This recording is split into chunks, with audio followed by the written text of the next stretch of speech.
All right, well, good morning. I first want to start off by reminding the citizens of Louisiana that as you travel around the state, you will see the flags of all state buildings at half-mast in honor of those lives that were lost in this horrific act of violence.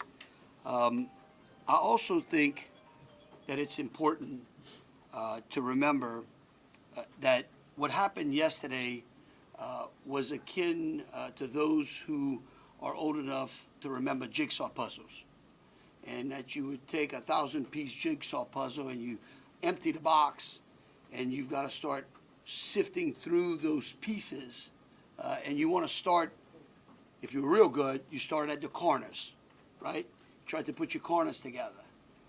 And from yesterday to today, over 1,000 law enforcement agents and officers, men and women, have been poring over countless amounts of data, of videos, of surveillances, interviews, tracking down every possible lead that came to us, whether it was the New Orleans Police Department, the Louisiana State Police, the FBI, or our other federal agencies. Also yesterday, I issued an emergency declaration. That declaration was meant to streamline resources and communications between state, local, and federal partners. And we're seeing the results of it.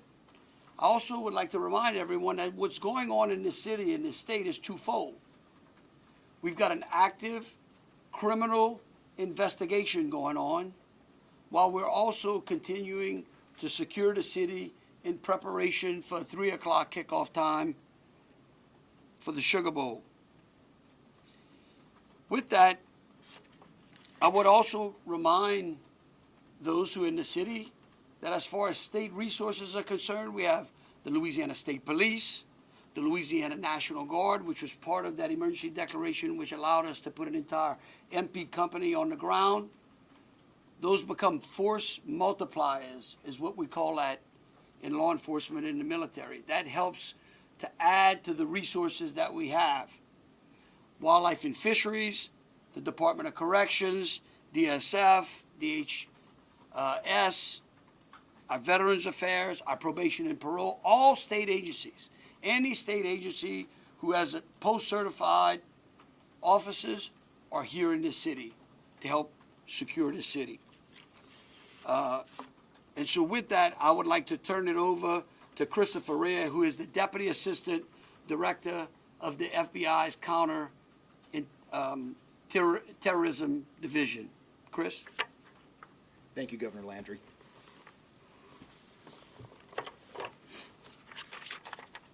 Good morning. I am FBI Deputy Assistant Director Christopher Rea. I'm from our Counterterrorism Division at headquarters. I'm also joined by Assistant Special Agent in Charge Alethea Duncan from our New Orleans office, who you heard from yesterday. I'm here to discuss not only the latest investigative information we have here in New Orleans, but I'll also let you know about other investigative activities outside of the state. I first, and most importantly, want to send our deepest condolences to the victims of this horrific attack and their loved ones. 14 innocent victims were killed in this senseless attack, and at least 35 are injured. We cannot ease the grief people in this community and across the nation are feeling at this time, but rest assured, we stand with you and in support of you.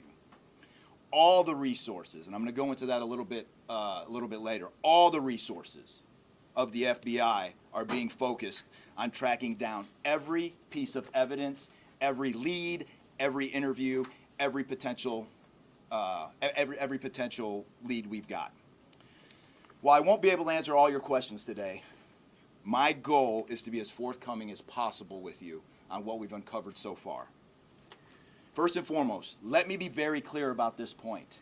This was an act of terrorism. It was premeditated and an evil act.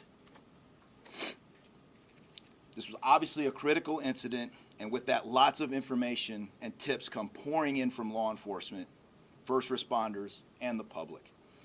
We have been aggressively running down these tips and information. As you all know, that takes time, and we will continue to do so until every lead has been followed through on. This investigation is only a little more than 24 hours old. So I ask you to keep in mind that as I go through some of the specifics later.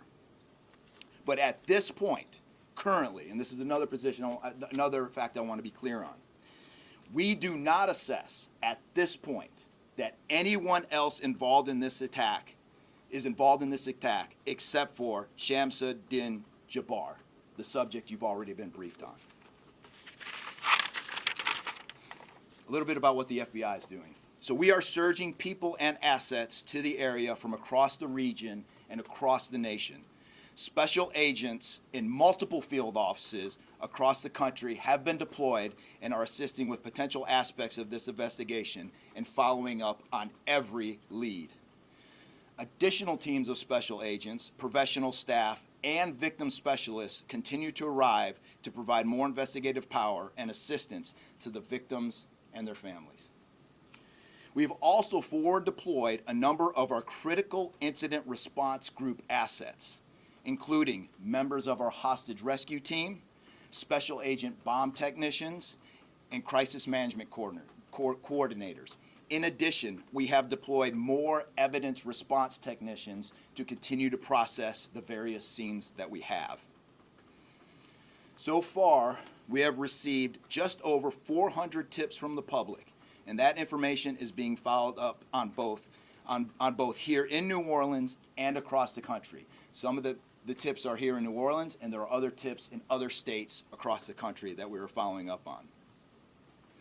The FBI team and our law enforcement partners here are also reviewing hundreds of hours of surveillance and other video from both the French Quarter and other locations.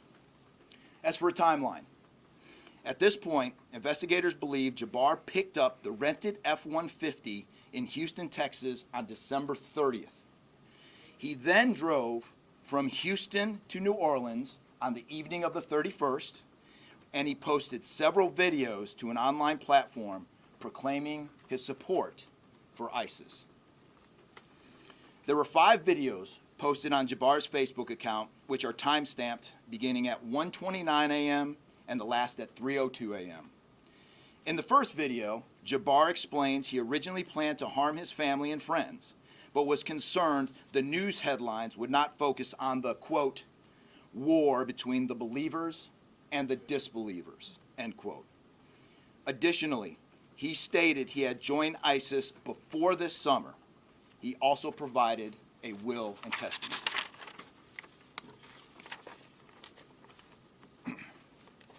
FBI and ATF.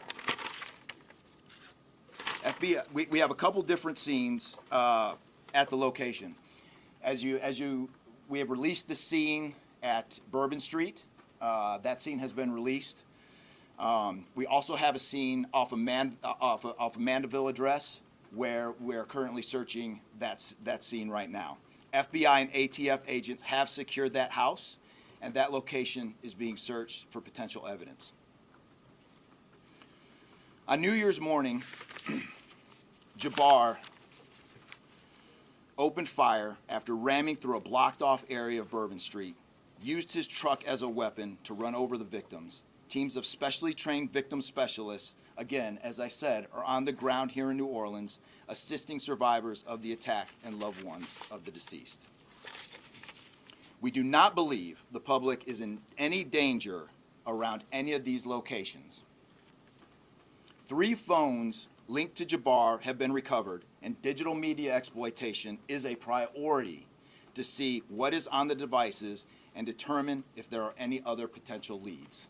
Additionally, we have recovered 2 laptops and are currently reviewing them for any potential leads. Those laptops were recovered at the Mandeville address. Evidence technicians will also be going over the F-150 truck Jabbar was driving, As you know, we recovered an ISIS flag from the back of the vehicle. Jabbar declared his support for the terrorist group on social media, as I stated before, as he made his way to New Orleans. FBI bomb technicians also recovered 2 IEDs in coolers, one from the cross-section of Bourbon and Orleans Street, and the second at an intersection approximately 2 blocks away. There were multiple reports of other devices. Those reports turned out to be misinformation or not actual functioning devices. Those are the only 2 devices that we've been able to recover that were functional. Both devices were rendered safe on scene. We did obtain surveillance footage showing Jabbar placing the devices where they were found. Two other, as I said before, 2 other items of interest were determined not to be IEDs. A little bit about Jabbar. Jabbar himself was born in the United States and is a U.S. military veteran. We are looking in everything in his life. While we have interviewed many people who know Jabbar, we still need to talk to others. Whether you know Jabbar personally, worked with him, served in the military, or saw him in New Orleans or Texas, we need to talk to you. You may not think you have relevant information, but what you know could tie in to one of our investigative leads. Specifically, we want to talk to anyone who was in the French Quarter on New Year's Eve or early on New Year's Day. That includes people spotted near one of the 2 IEDs on Bourbon Street. The IED was inside a cooler, and many people stopped and looked at the cooler and then continued on their way. Let's be clear, again, we do not believe at this point these people are involved in this incident in any way. We want to speak to them as witnesses and want to know what they saw and when. I went down to the crime scene last night.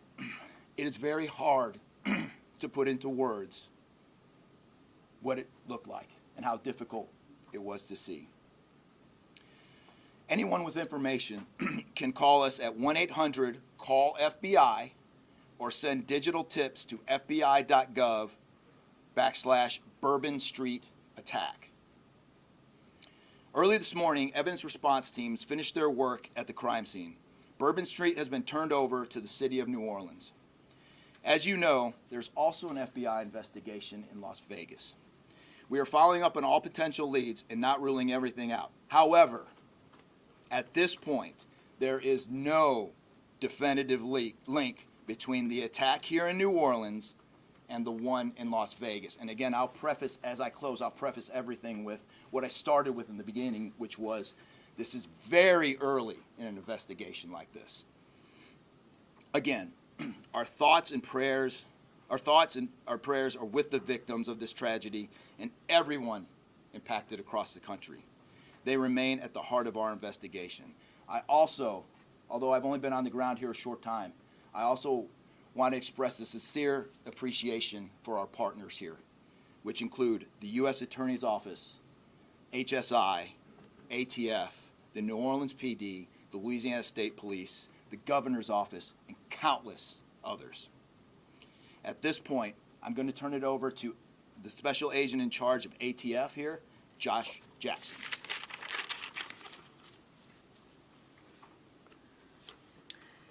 Hey, good afternoon. As stated, my name is Joshua Jackson. I am the Special Agent in charge for the ATF New Orleans Field Division. And ATF's primary mission is preventing, reducing, and solving violent crime throughout the United States and abroad. Solving part is the focus of this investigation. ATF resources that have been brought to bear to the city and to focus with our federal, state, and local partners have been our national response team. We spoke about the scene that's still being processed now. The national response team of ATF is a team of certified fire investigators, certified explosive specialists, fire engineers, electrical engineers. These folks will give us additional investigative leads to help the investigative team identify what happened at the location in Mandeville and identify how that fire started and move the investigation forward from there. Additional resources that ATF has brought to bear into the city as our ATF Special Response Team. This is a tactical team capable of handling any sort of enforcement operation. This team is deployed, on set, and ready for the Sugar Bowl today. This team is also made available to the Louisiana State Police and also New Orleans Police Department to assist with any efforts that they may have during this period.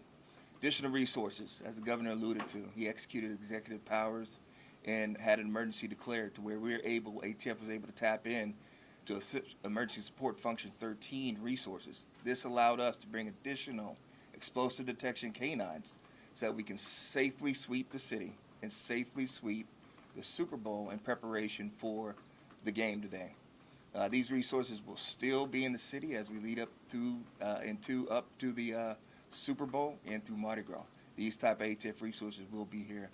The last resources ATF has brought to bear, and probably the most important one, is our victim witness coordinators. These folks come in and they provide resources to the victims and the family members that have suffered greatly during this tragedy. The entire city hurts, but the victims and the family members are in need of resources and care long after this investigation wraps up.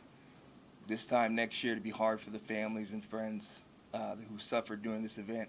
So our victim witness coordinators are working with the FBI, the City of New Orleans coordinators to provide resources to these folks out here. And as we move forward, ATF will be committed. We will work with the investigative team moving this investigation forward, but also we'll be here to make sure the city is safe and prepared as we move into the Super Bowl. And with that, I'm going to turn it over to our mayor of this great city, New Orleans. Madam Mayor. Thank you so much. Thank you so much. Well, good morning once again. And I just want to just echo my thank yous to the unified command of our law enforcement partners and at every single level, federal, state, and governor. Governor, thank you for your partnership. Yeah, thank you. I also want to thank the residents and the visitors of the city of New Orleans for your patience, for your support, and most of all, your prayers. Our hearts and prayers continue to go out to the victims' families, and the city of New Orleans, we're resilient. And as I stated on yesterday, my focus in terms of a priority has been on our victims. As you've heard, that yes, the FBI was able to clear Bourbon Street. And what that meant also for me in this city was that we were able to remove our victims, identify them, and notify their families. Real reverence. They mattered, the families matter, and matter to the city of New Orleans. In addition to that, I want to just thank again our federal partners in Washington listening to my plea personally for the additional resources to allow for the scene to be cleared, and again, attending to our victims. I walked by each one, and I did the sign of cross in my own way, because reverence, again, is important. So while we have been able to have Bourbon Street returned back to the city of New Orleans, and the due diligence has been done, that then allowed me to give the go-ahead to begin the cleaning of Bourbon Street. That started happening in the morning about 2 a.m. It was completed before 8 a.m. this morning. But that has really set the tone, I would say, and with the confidence that I have in the law enforcement partners, all of the resources that have been activated, how we have made sure that safety continues to be our top priority, how our assets have been deployed strategically, again, for the safety and the protection of our visitors and our residents in the city. And because of that, the confidence is there to reopen Bourbon Street to the public prior to game time today. The first order will be to allow for vendors to come in and service the businesses. That's important in order for us to stand up activation, as you know, Governor. And so with that, I want to reassure the public that the city of New Orleans is not only ready for game day today, but we're ready to continue to host large-scale events in our city because we are built to host at every single turn.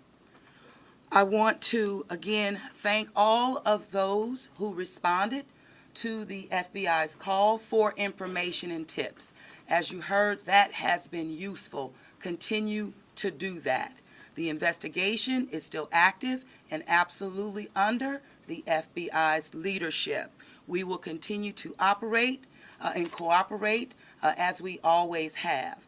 So I want to also thank all of our partners for the added resources for victim and crisis management.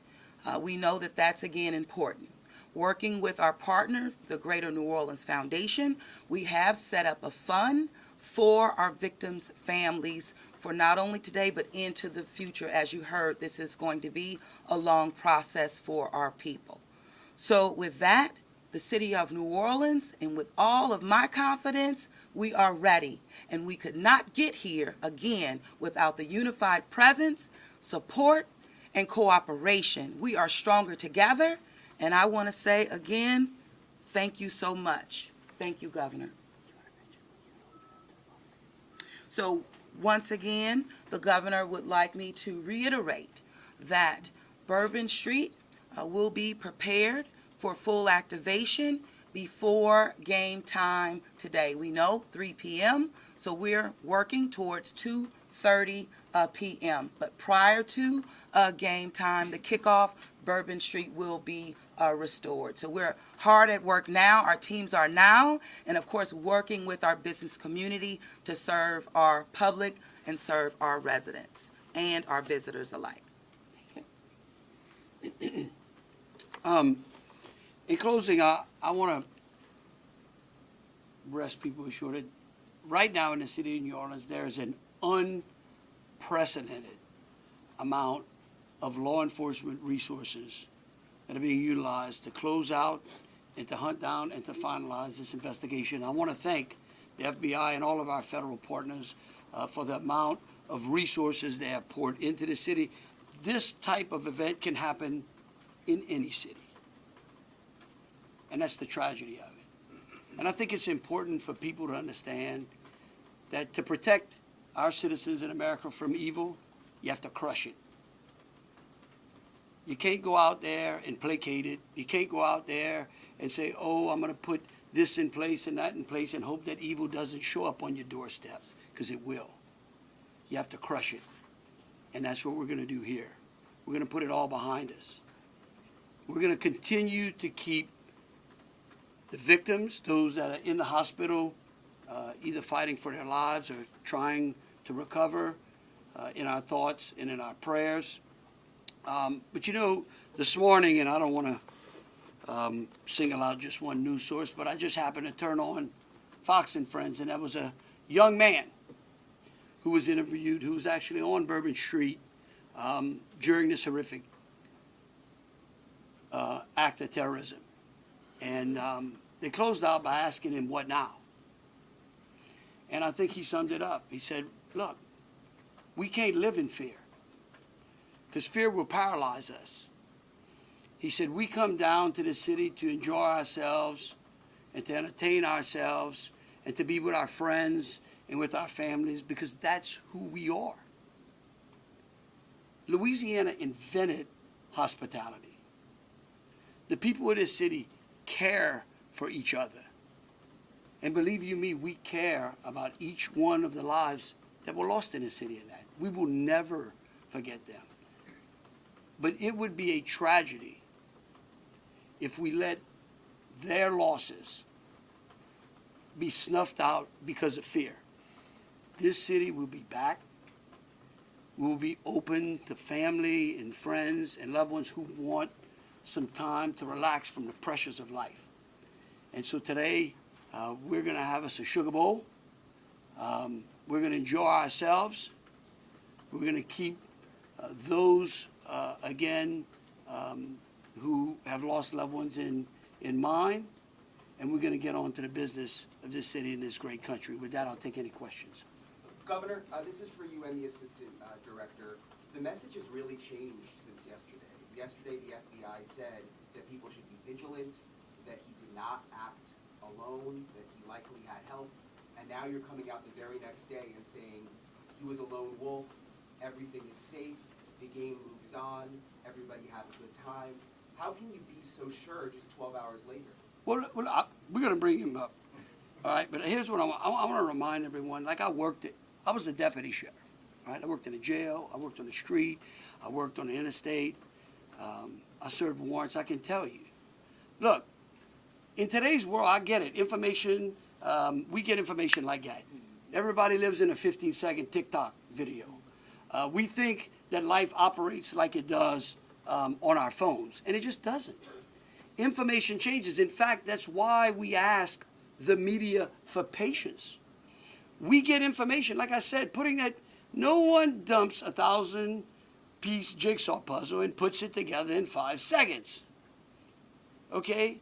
And what I would tell you is that I appreciate the fact that what we did was we're under-promising and over-delivering today. And I think that's important. And I want to remind something. Look, because over the last decade, law enforcement has taken it on the chin, unfairly. And there are great men and women serving in the FBI, in ATF, in Louisiana State Police, in New Orleans PD. Our sheriffs have been unbelievable in this. And I tell you, they want to protect you all. And we have to trust them. And sometimes the information we put out, we end up finding out that it may be incorrect. But guess what? What we're doing here is something that I think is important. It's called transparency. And look, something may change again. Here's what I do know, though. Right now, this is one of the safest places on earth. That doesn't mean that nothing can't happen. Thank you, Governor. And to echo exactly, I think the Governor put it eloquently, as could be said. In a lot of these instances, I also had the opportunity to deploy to Boss Bomb, and I will tell you this is almost carbon copy to Boss Bomb as far as the inaccurate reporting that comes up. And what the Governor said is we want to be transparent with the public. Years of the FBI not being transparent, we're being as transparent as we possibly can. Unfortunately, as we're being transparent, unfortunately for that, there is some information that we have to go back and recorrect. And in this particular incident, you heard the resources that we brought, that the other state and locals have brought. We've had 24 hours now to go through media, to go through phones, to interview people, to analyze those videos, analyze other databases. And after all of that, there's been hundreds and hundreds of leads done just in 24 hours. We're confident at this point that there is no accomplices. And I'll give you an idea of how that information sometimes, a lot of the early reports came out that there were extra people that were setting the coolers down, right? It turns out those were just patrons on the street that were looking inside the coolers, right? Well, we didn't know that at first, so we had to kind of track all that down and put that to rest. So that's just an example, one of the pieces of information, but there were other pieces of information that after we got our feet under us a little bit and on the ground here, we were able to put together a much more accurate picture of the subject and his attention. Updated death toll, we just wanted to double check. Yes. 14, not 15? Yeah. Sorry, sir. 14, and then the shooter himself would be 15 total, to include the shooter. And What if the terrorist wearing a the suicide IEDs, vest? were the IEDs pipe bombs, and have you discovered a remote detonator anywhere? And when you said that you have surveillance footage of the suspect planting those IEDs, what time roughly were they planted? Yeah, those roughly a couple hours. I don't have the exact times in front of me. A couple hours prior to the Before to midnight, after attack, midnight? probably after midnight. After midnight, I want to say 1 or 2 in the morning, So but I he can't. left the area and came back. Correct. That's our assumption now. I mean, we still have a lot to work through. We're getting more surveillance video and everything else, but that's the assumption. Was he wearing a Sweeps being suicide done- Were there vest? sweeps being done on Bourbon Street? Would there have been canines out on New Year's Eve? Would there have been bomb sweeps done? Look, I as part of think- the regular I thi- precaution? Let me just say this, and either Joe or Rob will correct me. Look, a bomb dog doesn't operate like a drug dog, right? on Bourbon Street, there's a lot of senses, right? A lot of smells. I don't think you can run a bomb dog down Bourbon Street with thousands of people there and be able to sniff out a bomb. What we've been doing, what they have been doing, is certainly a complete sweep of the quarter because of the limited amount of traffic that's been out there.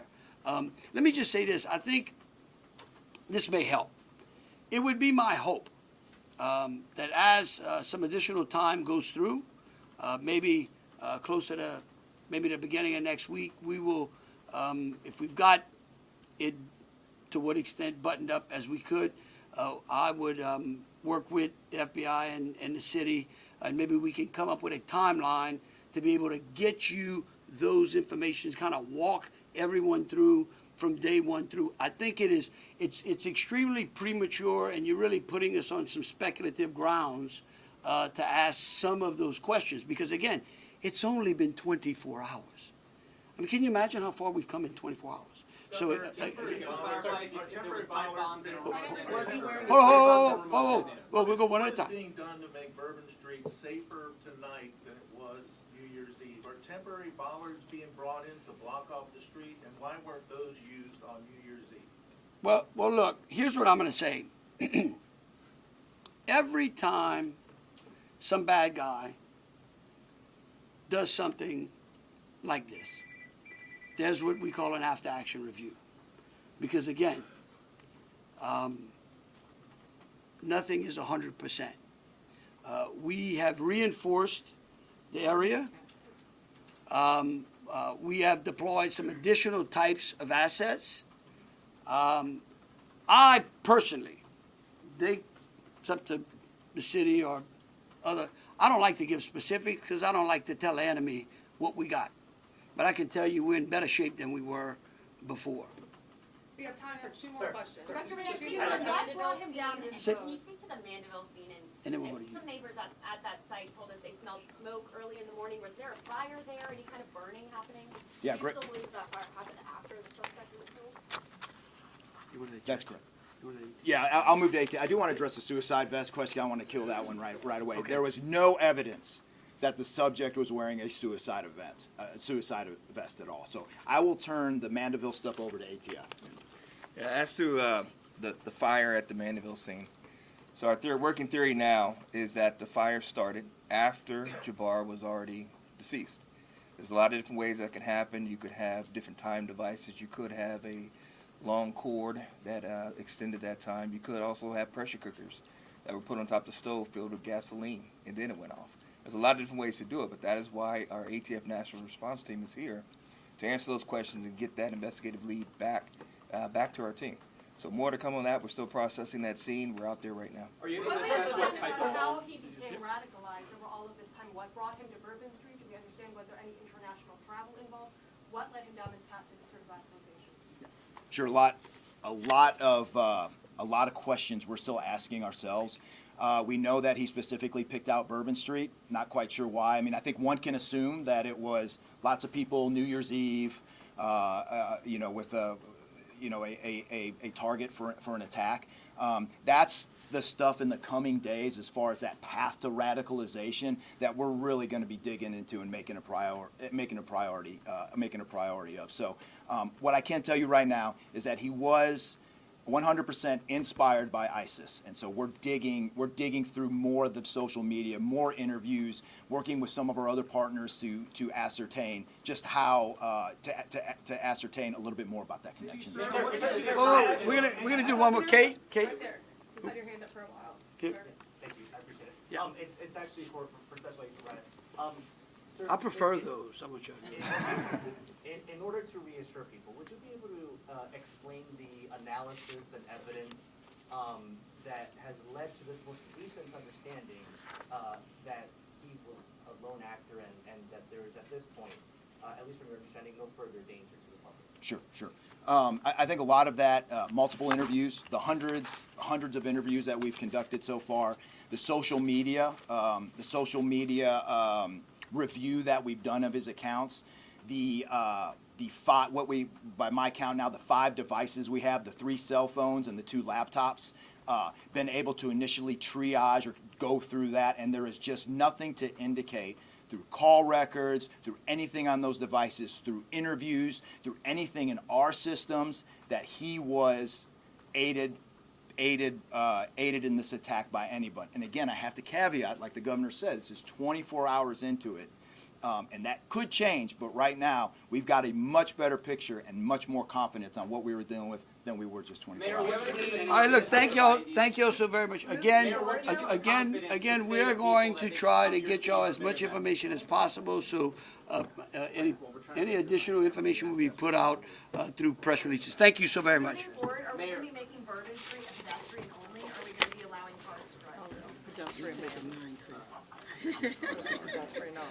Pedestrian.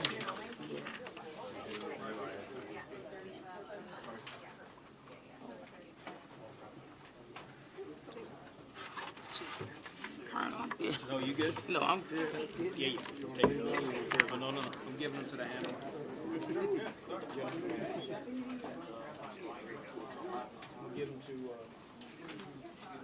On the stand or not?